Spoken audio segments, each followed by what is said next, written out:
Pokémon TCG Pocket est un jeu qui est super cool, mais il y a encore beaucoup de choses à améliorer. Salut à tous, ici Tazio et aujourd'hui petite vidéo un petit peu spéciale parce que voilà, ça fait à peu près un mois que je joue au jeu et j'aimerais vous faire un petit retour d'expérience pour vous dire selon moi ce qui va pas dans le jeu et qu'est-ce qu'on pourrait améliorer. Parce que oui, voilà, ce jeu il est très sympa, mais il y a quand même beaucoup de choses qui vont pas, je trouve, et qu'on pourrait vraiment changer pour optimiser l'expérience utilisateur et faire en sorte que d'ici un mois, 2 mois, 3 mois, il y ait encore des joueurs dessus. Parce que là, moi, ce dont j'ai peur, c'est vraiment qu'on finisse par voir la communauté complètement s'effondrer alors qu'on a un beau jeu de cartes qui fonctionne plutôt bien et qu'on peut clairement optimiser. En tout, j'ai 6 points d'optimisation à vous présenter et je vais partir du plus anecdotique, on va dire, au plus grave selon moi. Le premier, et ça va être très court, très simple, il faut à tout prix pouvoir désactiver l'animation de remerciement parce qu'en fait, à la fin de la game, quand vous appuyez sur merci, eh bien, vous avez une micro-animation avec le cœur là qui monte et ça vous fait perdre 1 ou 2 secondes. Quand vous êtes comme moi, dans un objectif de jouer plein de games d'affilée, vous faire kiffer, etc., bah, à force,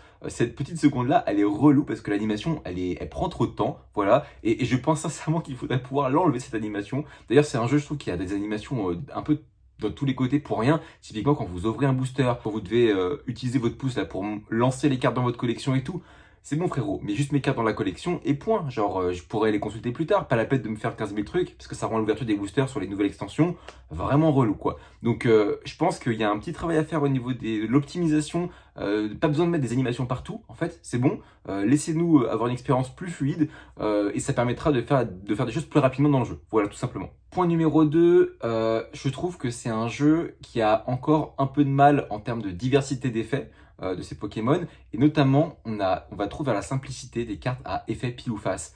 Franchement, c'est un peu relou de devoir tout jouer avec de l'aléatoire. Oui, les jeux de cartes, c'est des jeux aléatoires, mais là, les effets pile ou face, c'est, je trouve, vraiment un peu relou. Et j'espère que pour les prochaines extensions, il y aura moins, avec des cartes qui ont des effets plus originaux, qui seraient plus travaillées, qui développent des mécaniques un peu différentes. Par exemple, pour avoir des mécaniques avec le soin, typiquement, genre, quand le Pokémon se fait soigner, eh bien, il gagne des points d'attaque. C'est pas toujours des choses un peu bébêtes. Mais en fait, là, je trouve que là, pour le moment, en termes d'effets, on est trop peu diversifié et qu'il y a vraiment trop de Pokémon dont la simple originalité, bah, c'est juste pile, tu fais un bon truc et face, tu fais un mauvais truc. Je pense qu'on peut travailler quand même des effets un peu plus simples, qui soient un peu plus forts, un peu plus originaux, que tout simplement toujours passer par le biais du pile ou face, quoi, c'est un peu relou. D'ailleurs, point numéro 3 et là on est toujours dans ce truc avec les animations, etc., et toujours avec le pile ou face, il faut que le pile ou face soit automatique, parce que c'est trop relou déjà d'attendre que la personne elle prenne la pièce, qu'il la jette. Des fois les mecs ils prennent 40 ans pour le faire, tu sais pas pourquoi.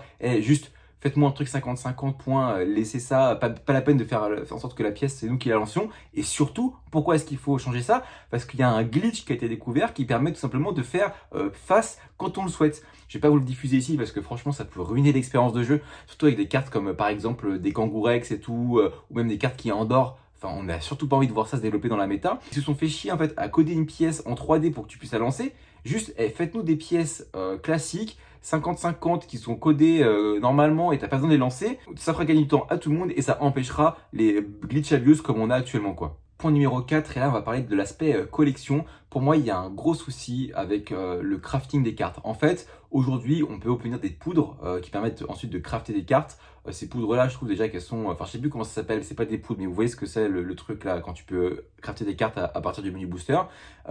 Et en fait, je trouve que déjà, on en gagne trop peu dans le jeu, ce qui est chiant. Mais surtout, il y a des prix de cartes dans cette monnaie-là qui sont, je trouve, tellement exagérés. En fait, déjà, les cartes qui sont de rareté 3, je ne comprends pas pourquoi elles coûtent 150. Déjà, le problème de ce jeu, c'est qu'en fait, les cartes de rareté 3, elles sont limite plus difficiles à trouver que des cartes X. Parce qu'en fait, il y a moins de cartes X, on est plus resserré. Du coup, quand tu drops une carte X, bah du coup, tu as un panel plus resserré de cartes sur lesquelles tu peux tomber. Putain, moi, j'ai déjà chopé 6 Mewtwo, j'ai toujours pas chopé mon Amonistar, quoi. Au bout d'un moment, c'est relou, en fait.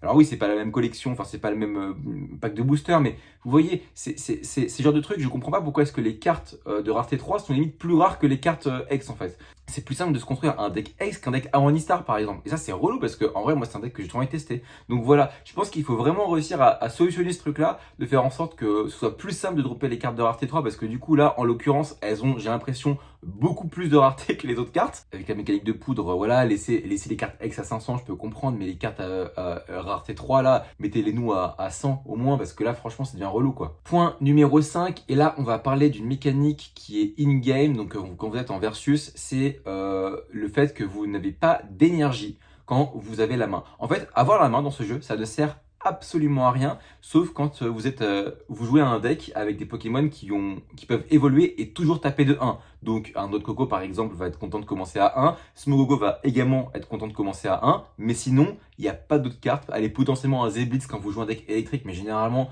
vous préférez investir vos énergies sur du Pikachu par exemple. Donc en vrai, il y a très peu de decks qui sont contents de commencer en premier. Pourquoi? Parce qu'en fait, vous n'avez pas d'énergie. Dans le jeu de base, vous pouvez avoir une énergie et ne pas attaquer. Je pense pas non plus que ce soit une solution de simplement avoir une énergie, parce qu'en fait, potentiellement sur un Pikachu X, par exemple, il y a des decks qui vont pouvoir abuser et taper avec Pikachu X au bout de leur second tour, et ça, pour le coup, effectivement, ce serait abusé.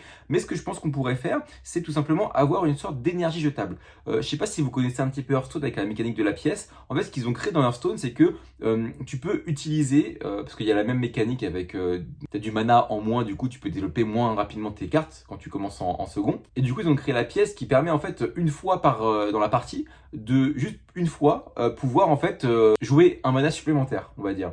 Et moi, ce que j'aimerais bien, c'est qu'en fait, tu puisses avoir une espèce de énergie jetable qui te permettrait en fait, une fois dans la game, d'avoir une énergie que tu puisses mettre à un moment donné sur un tour pour pouvoir faire une attaque, par exemple, ou une retraite que tu pouvais pas faire autrement.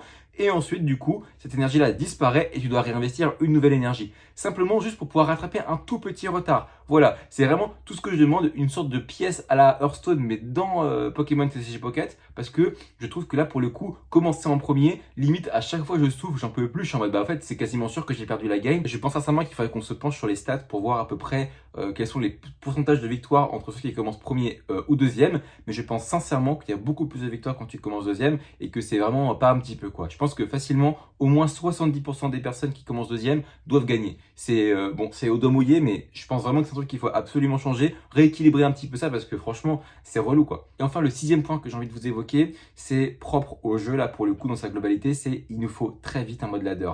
Alors, j'ai pu parler un peu du mode ladder dans les dernières vidéos, un peu par abus de langage, en disant oui, voilà, le mode ladder, etc., l'espèce d'événement là, il faut faire 45 victoires. C'est pas vraiment de ladder. Moi, ce que je veux, c'est un mode avec, voilà, tu commences en bronze, tu finis en silver, en gold, etc., diamant, platine, bref, vous connaissez la machine. Mais en fait, aujourd'hui, il n'y a quasiment aucun intérêt à jouer à ce jeu si tu as fini tes défis en fait. Moi ce que je veux c'est pouvoir monter dans le ladder, gagner des points, réussir à monter les échelons petit à petit pour me battre contre des personnes qui ont mon niveau et qui utilisent des decks qui sont méta, parce que une fois sur deux fois dans le jeu tu vas tomber sur des mecs qui ont des decks qui ils savent pas jouer au jeu de cartes et du coup ils ont des decks qui sont plutôt moyens. Je trouve que le matchmaking est vraiment mal conçu. Du coup aujourd'hui t'as vraiment presque aucune utilité à jouer comme ça pour le plaisir. Et ça, je trouve ça profondément dommage. Je sais que le mode ladder a été annoncé. Je sais que ça devrait arriver, mais j'espère vraiment qu'ils vont pas faire comme d'autres jeux comme Fortnite. On a dû attendre 2 ans là pour avoir un mode ladder. Non, non, là, il nous le faut rapidement. Il nous le faut dans 2 mois maximum parce que sinon les gens vont partir en fait. Il faut se dire que là, il n'y a aucun intérêt à venir jouer à Pokémon TCG Pocket, sauf pour voir les événements avec des cartes nulles. Donc typiquement, le Vénard, Miaouz, qui veut avoir ces événements-là? Sérieusement, c'est pas des cartes qui sont jouables. Miaouz vite fait pour un deck Mewtwo, mais franchement c'est nul. L'événement Locklass X, il est bien sympa, mais t'as vite fait le tour. Et surtout, dropper un Locklass, c'est juste insupportable. Tu mets 40 ans à en avoir un, alors un deuxième, j'imagine même pas la complexité. J'en ai toujours pas réussi à le dropper le mien.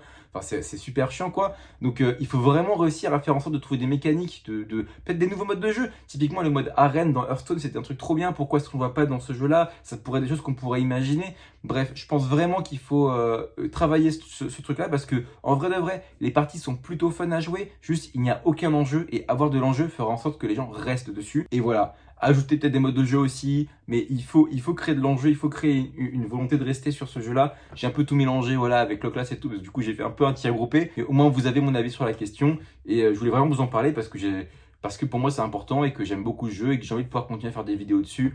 Et que si le jeu décède d'ici 1 ou 2 mois parce qu'en fait ils ont jamais réussi à fidéliser leur audience, ça va être dommage en fait tout simplement. Donc voilà. Bref, j'espère que cette vidéo vous aura intéressé. N'hésitez pas à me dire en fait ce que vous pensez de ce que j'ai pu dire moi dans cette vidéo. Et n'hésitez pas aussi à me dire si vous aussi il y a des choses que vous aimeriez changer dans ce jeu-là. Du coup dans les commentaires, voilà, donnez-moi vos arguments. Échangeons, je suis très réactif et je réponds quasiment à tout le monde très rapidement. Donc voilà, c'était Tazio, merci d'avoir regardé cette petite vidéo très courte, mais c'était important pour moi de vous en parler. Gros bisous tout le monde.